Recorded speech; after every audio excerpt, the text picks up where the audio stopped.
वह 4 कार्य कौन से हैं जो व्यक्ति को हमेशा अकेले में करने चाहिए, कभी किसी के सामने नहीं करने चाहिए।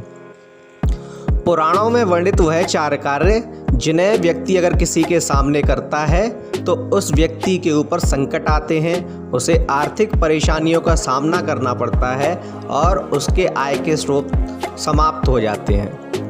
इसलिए पुराणों में बताया गया है कि इन 4 कार्यों को सदैव व्यक्ति को अकेले में ही करना चाहिए, कभी किसी के सामने नहीं करना चाहिए।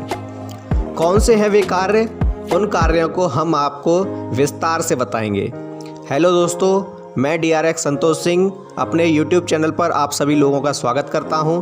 दोस्तों, अगर आप भगवान श्री कृष्ण को मानते हैं तो कमेंट में जय श्री कृष्ण अवश्य लिखिए। तो पुराणों में वर्णित वह 4 कार्य जो एक गाय के द्वारा एक व्यक्ति को बताए गए थे, उस गाय और उस व्यक्ति की कहानी को हम आपको बताते हैं कि गाय ने वह कौन से 4 कार्य बताए कि किसी भी व्यक्ति को वह 4 कार्य सदैव अकेले में ही करने चाहिए।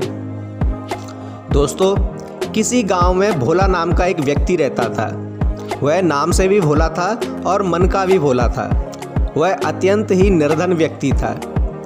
उसके पास कुछ गाय थी जिन्हें वह चराने के लिए ले जाता था और साथ में वहाँ के जमींदारों की गायों को भी वह जंगल में चराने के लिए ले जाता था, जिसके एवज में जमींदार उसे कुछ धन और कुछ अनाज वगैरह दे दिया करते थे, जिससे वह अपने परिवार का पालन पोषण करता था। जमींदारों की 99 गायों को वह चराने के लिए लेकर जाता था और कुछ गाय अपनी लेकर जाता था। पूरे दिन जंगल में चराता, शाम को जमींदार की गायों को वह जमींदार को वापस कर देता और अपनी गाय के साथ वापस अपने घर आ जाता था। उसी जंगल में एक पहाड़ी की कंदरा में एक साधु महात्मा रहते थे, जिनके पास एक दिव्य चमत्कारी गाय थी।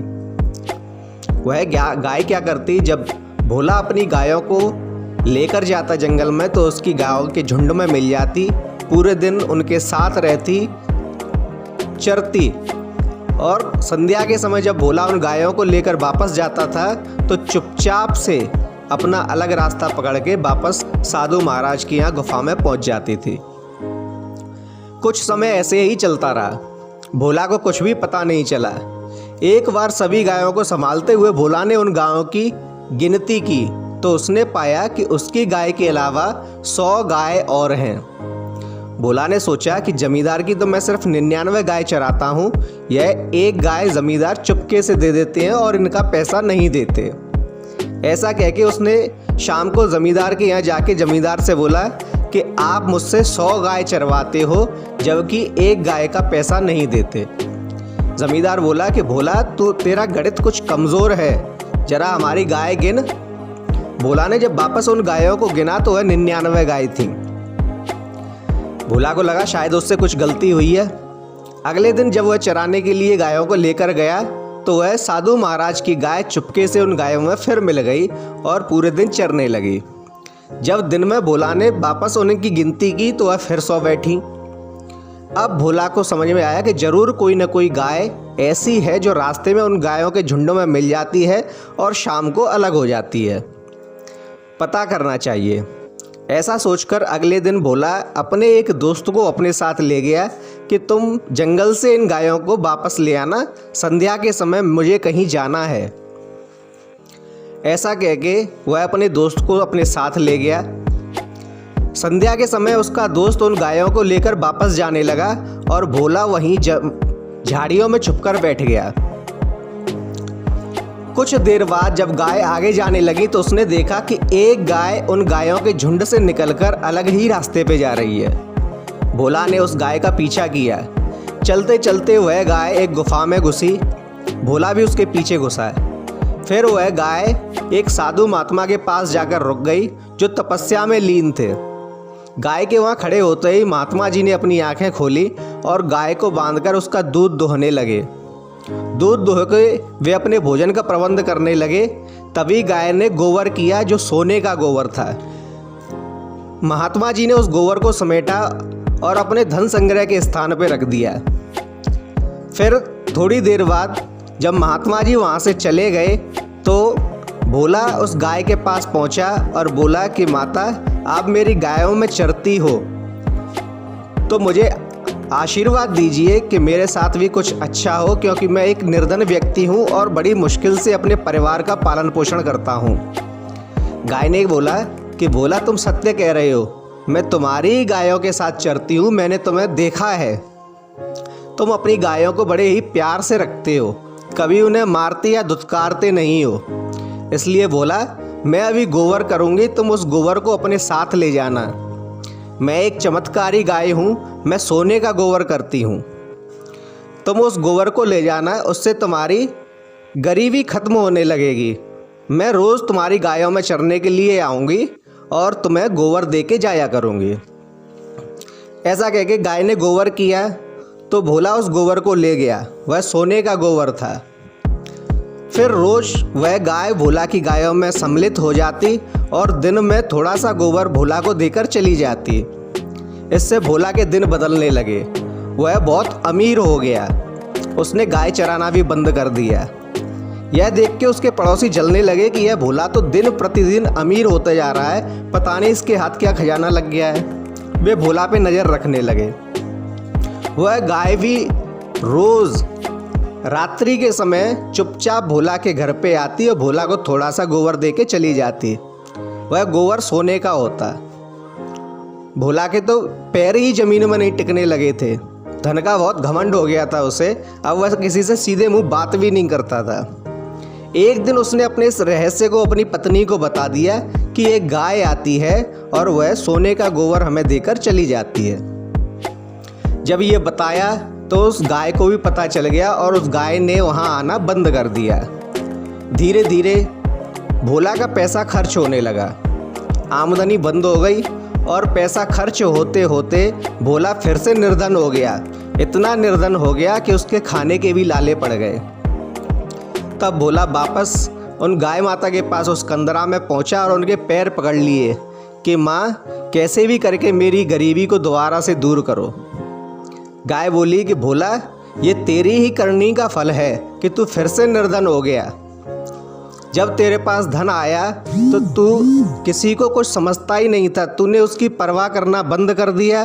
तूने मेरी परवाह करना बंद कर दिया और वह काम किए जो तुझे नहीं करने चाहिए थे। भोला बोला, माँ, मुझे क्या करना चाहिए था और क्या नहीं करना चाहिए था। तब उस गौ माता ने भोला को वह 4 बातें बताईं कि इन 4 कामों को व्यक्ति को कभी किसी के सामने नहीं करना चाहिए, सदैव अकेले में ही करना चाहिए, अन्यथा इनका फल समाप्त हो जाता है। वह 4 बातें थी। नंबर 1, व्यक्ति को कभी भी भजन किसी अन्य के सामने नहीं करना चाहिए, सदैव अकेले में करना चाहिए। अर्थात अगर व्यक्ति किसी मंत्र को सिद्ध कर रहा है या कोई सिद्धि प्राप्त करना चाहता है या अपना नित्य भजन करके पुण्य अर्जित करना चाहता है तो उस व्यक्ति को वह भजन, वह सिद्धि की प्रक्रिया, वह मंत्र साधना सदैव अकेले में ही करनी चाहिए।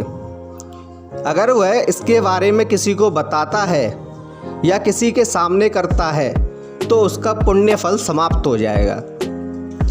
नंबर 2, व्यक्ति को भोजन अकेले में ही करना चाहिए।